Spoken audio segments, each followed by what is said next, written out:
అందరికీ నమస్కారం. తెలుగు సాహిత్యాన్ని సోకాల్డ్ రచయితలు ఆల్మోస్ట్ చంపేశారు.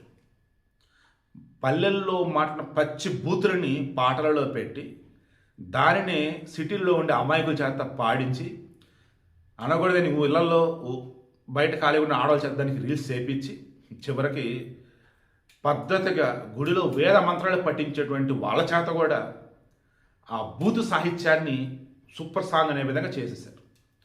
ఇదే అదునుగా భావించి చంద్రహాస్ అని చెప్పేసి ఈటీవీలో సీరియస్ ప్రభాకర్ వాళ్ళ కొడుకు, అతని పేరు కూడా ఏదో డిఫరెంట్ పేరు ఏదో ఇస్తారు, సమ్ ఏదో స్టారో తొక్క తోలేదో నేను చెప్పదలుచుకుంది. బరాబర్ ప్రేమిస్తున్న సినిమా అంట, దానిలో నిన్నతో పాట పడాడు. ప్రీ రిలీజ్ ఉంటే మరి ఏంటో నాకు తెలియదు. పాట ఎంత వరస్ట్గా ఉందంటే గుంజి గుంజి కొడతా అంటూ పచ్చి బూతులతో కంటిన్యూ అయ్యారు. సాంగ్ ఆల్రెడీ మీరు చాలామంది ఉంటారు. నేను చెప్పదలుచుకుంది, ఏం కర్మ, ఏం పాపం చేశారు మన తెలుగు వాళ్ళు? బూతులను పట్టకొచ్చి సాహిత్యమని రుద్దుతారా? ఎంత మాత్రం ఇండస్ట్రీలో తెలుసుకుని ఉన్నారు కదని చెప్పేసి ఎవడని పడితే వాడికి తీసుకొచ్చి సినిమా అవకాశాలు ఇస్తారు. అదేమంటే నేను ప్రభాకర్ కొడుకుని కాబట్టి నాకు సరైన అవకాశాలు రావట్లేదు, నేను కొడుకుని కాబట్టి నాకు అవకాశాలు వచ్చాయని చెప్పేసి ఇతను చెప్తాడు.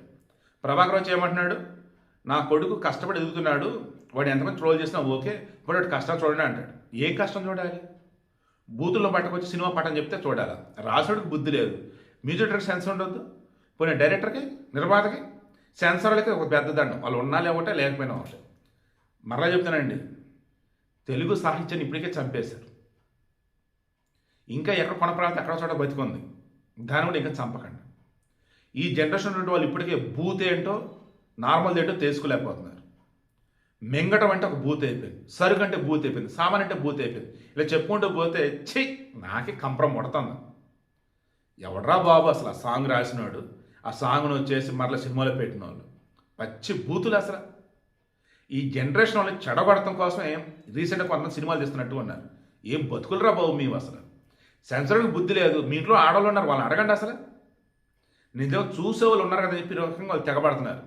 అట్టర్ ఫ్లాప్ అంటే సరే వాళ్ళు వినరు, యథావిధి డబ్బుని తీస్తామన్నట్టు. నేను చంద్రహాస్ గురించి నేనేం తప్పుగా మాట్లాడుతున్నా, వాళ్ళకి టాలెంట్ ఉంది ఎదగటం అంటే ఓకే, బట్ ఏంది బూతులతో పాటలు పెట్టి అది పాట, అది సాహిత్యమా? ఆల్రెడీ మొన్న రవితేజ సాంగ్ కూడా మాట్లాడాము, నీ అమ్మని నీ అక్కని నీ చెల్లిని.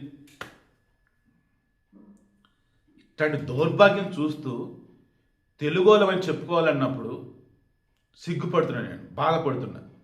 ఎందుకంటే ఇదే కదా మీ తెలుగుని ఎవడన్నా అంటే అరే అది తెలుగేంట్రా, బ్రహ్మాండమైనటువంటి సిరివెన్నెల సీతారామ శాస్త్రి, వేటూరు సుందరరామమూర్తి, ఇలా గొప్ప గొప్పలు దాసరథి, నారాయణ రెడ్డి, ఇలా మహామహులు రాసినటువంటి ఎన్నో పాటలు ఉన్నాయంటే వాళ్ళది ఈ కాలం చెప్పు.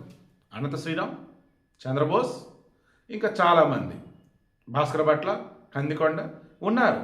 కానీ ఎంతవరకు నిజమైన సాహిత్యాన్ని జనాలు కోరుకోవట్లేదు అన్నట్టుగా బూదులను పట్టుకొచ్చేసి ఇదే మీరు కోరుకుంటారని చెప్తే సరే అదేవు అని పిచ్చి పిచ్చిగా రీల్స్ చేసి దాన్ని వైరల్ చేస్తున్న మూమెంట్లో వాళ్ళు తెగిస్తున్నారు. బరి తెగిస్తూ ఇంకా ఇంకా చండాలంగా తయారవుతూ ఉన్నారు.